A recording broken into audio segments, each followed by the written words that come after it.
माली साल 2025-26 में हमारा हदफ है कि हम PIA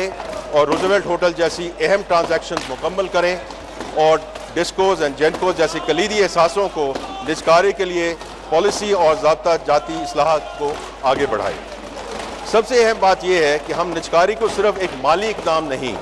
बल्कि पाकिस्तान की सरमाया मंडियों को वुसअत और गहराई देने का एक ज़रिया समझते हैं। मुनज़्ज़म पब्लिक लिस्टिंग और ऑफर्स के ज़रिए हमारा मकसद ये है कि सरकारी असासों को स्टॉक मार्केट में शामिल किया जाए ताकि मार्केट में शफाफियत बढ़े, सरमायाकारों की शिरकत मुमकिन हो और अवाम की मईशत में शमूलियत को फ़रोग़ दिया जा सके। I would now want to talk about the right sizing of the federal government.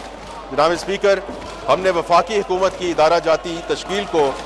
वज़ीर आज़म साहब की विजन के मुताबिक दुरुस्त, मुनज़्ज़म और जदीद बनाने के इक़दाम का आगाज़ किया है। ये अहम और बुनियादी इस्लाहात इस असूल पर मबनी है कि हुकूमत अवामी सहूलियात की फराहमी के लिए टैक्स दहिंदगान पर कम से कम बोझ डाले, हुकूमती स्ट्रक्चर में इनोवेटिव आइडियाज़ के लिए साजगार माहौल दस्तयाब हो और हुकूमती कारोबारी मामलात में हिस्सा ना बने,